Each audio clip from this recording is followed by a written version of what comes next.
Howdy everyone, you have stumbled across ewjtri, and this is Season 1 Off-Road Triathlon from start to finish.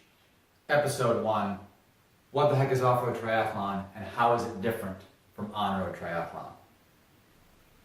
I did on-road triathlons for over 10 years, from sprint all the way up through Ironman, before I did my first off-road triathlon. In fact, I don't even remember hearing about it till that far in. How did I not hear about this? Either I was living in a triathlon road bubble, or the off-road community doesn't want us to know about it. Either way, I'm making this video because the secret is out.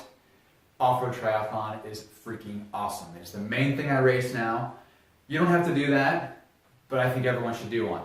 So, I'm going to tell you the differences.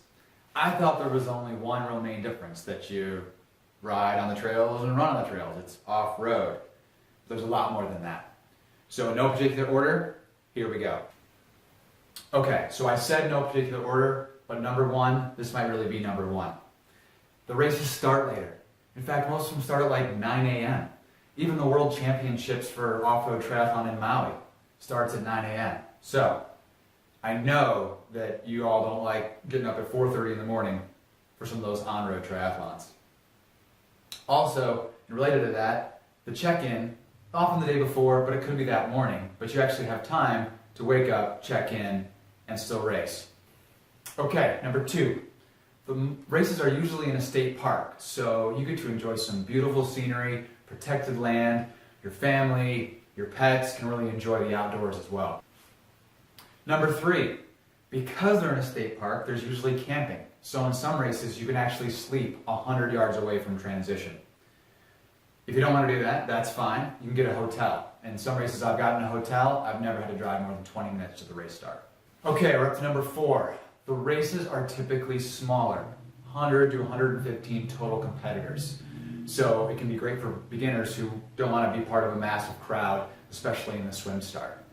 But don't get me wrong, despite the smaller field, there are some legit athletes ranging from professionals, elite amateurs, all the way down to someone who's doing their first triathlon. Okay, up to number five. The stress of parking is not an issue because of reasons 3 and 4 that I just said. You can literally roll out of bed or your tent, camping, and transition's right there. So you don't have to worry about parking, you're already parked. If you come from off-site, there's plenty of spots in the state park area. Okay, number 6.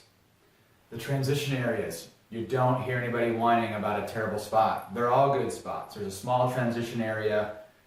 If you want the best spot, get there 90 minutes before the race starts. But otherwise, it's typically first come, first served, but there's really not a bad spot.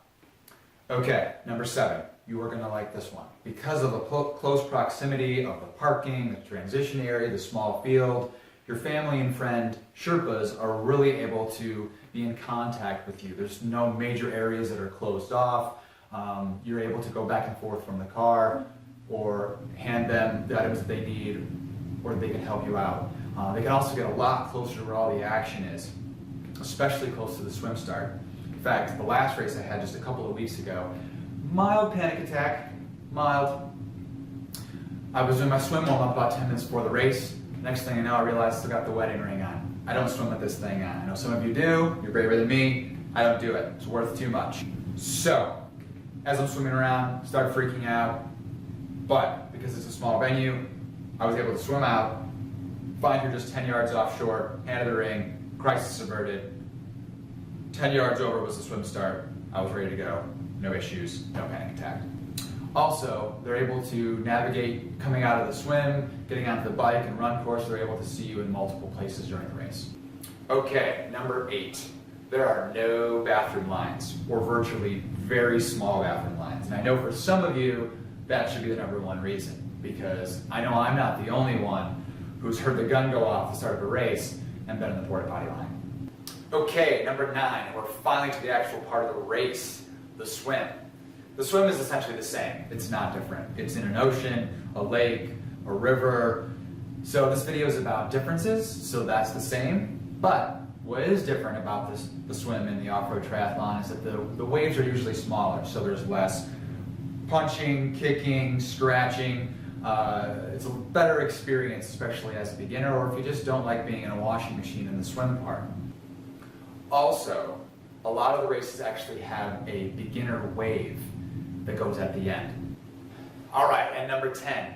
So unlike the swim, the bike is totally different, with the exception of riding a bike, but the bike is even different. You need a mountain bike. You're off-road. There may be a couple small sections where there's pavement starting and ending, or crossing through a trail, but really you need a mountain bike with some big, knobby tires that are gonna roll over roots, rocks, jumping curbs, you name it. Also important to note, you will likely have to jump off your bike and run with it or carry it at some point in the race. This has happened in about half the races I've done. Also, you will get dirt or mud on you, so I probably should have said at the beginning, if you don't like that, you probably should stop watching. You don't have to worry about drafting. It's legal. Yes, I repeat, drafting is legal. However, it doesn't help that much when you're cruising along 8 to 12 miles an hour. But I will say that following behind someone allows you to see how someone else handles the terrain, and it will actually make you go faster, but it's not the drafting part of it. The other thing about the bike is it is not boring at all. I mean, you're up there in the handlebars, you're rolling over stuff, you're turning, you're leaning back, you're leaning forward, you're shifting in your seat, depending on the terrain. You never have a chance to get comfortable as you're just kind of roller coastering back and forth. You'll be pedaling for a bit, and then you'll stop and kind of go downhill, and then you'll kind of go back uphill, and you'll be pedaling again, and then you'll go around a corner and cruise back down, and you won't be pedaling. So there's a lot of kind of fast, paced braking, not that rhythm that you get into a lot with a flat road triathlon. With all that back and forth, it is more difficult to take in fluids. So you have to take advantage of, when you're on the flatter section, to take a water bottle from your cage, or if you have a backpack in some fashion with water in it, it's much easier to drink. But hydration is a little more strategic. We'll save that for another day. The typical race distances for the swim are about a half mile, 800 meters, to about a mile, 1,500 meters. The bike course is usually 1 or 2 loops and typically ranges from 12 to about 20 miles. Now we're on to the run course. The run course is also off-road with maybe a transitional section of pavement, but really it's single or double track typically. Usually ranges from about 3 to 6.5 miles, so your 5K to 10K distances, or sprint to Olympic compared to road triathlon. The off-road run is similar to the off-road bike in that it's up, down, left, right, rocks, roots, debris, things you're jumping over. You may actually get wet running through streams. Chances are you're actually going to walk for part of the section. The run is actually the strength in the triathlons I do, and I've actually walked in about half of the off-road triathlons that I've done. So it's like the race directors are masochistic, or just don't want to hear anybody after the race complaining that it was too easy. And they certainly have accomplished that. But so you'll be hurting when you're done, but it's pretty fun. Okay, where are we at? Oh yeah, number 12. So once you finish the race, it's a super laid back atmosphere. There's typically a beer tent to relax in, free food, and everyone's kind of just mingling with each other and enjoying the being out in the state park and being in nature. Okay, so to summarize the race distances, you usually have the swim being about a half mile to a mile, the bike from 12 to 20 miles, and then finally the run from 3 to 6.5. So most people are finishing these races from 1 hour and 45 minutes, which is probably more like a road sprint triathlon, to 3 hours-ish, more like the Olympic triathlon. Okay, so even though the race is technically over, I have 2 more differences between off-road and on-road triathlon. Number 13, you get to mingle with professional triathletes. Now, the truth is I may be biased because this only happened once, but it was the very first off-road triathlon that I did, and after the race, multiple world champion Leslie Patterson was just mingling amongst the amateur finishers like myself, introduced herself, talked about the race, we took a selfie, which is right here somewhere, so that was pretty awesome. So thank you, Leslie. Yes, and we are on first name basis. She doesn't know that. Okay, last but not least, number 14. And it's more of a fun fact than it actually is a difference, but either way, if you want to do one of these off-road triathlons, you should know the word Xterra.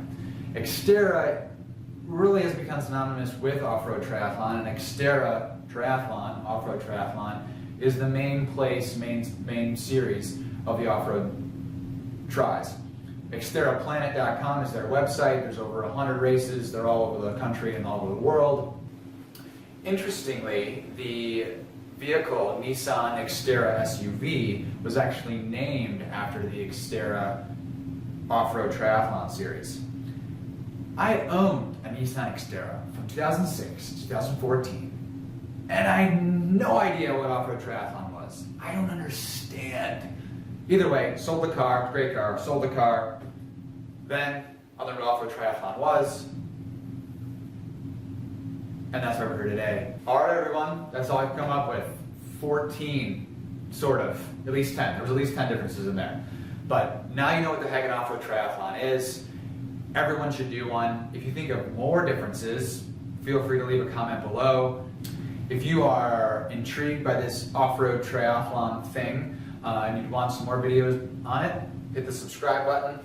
There'll be more coming for you.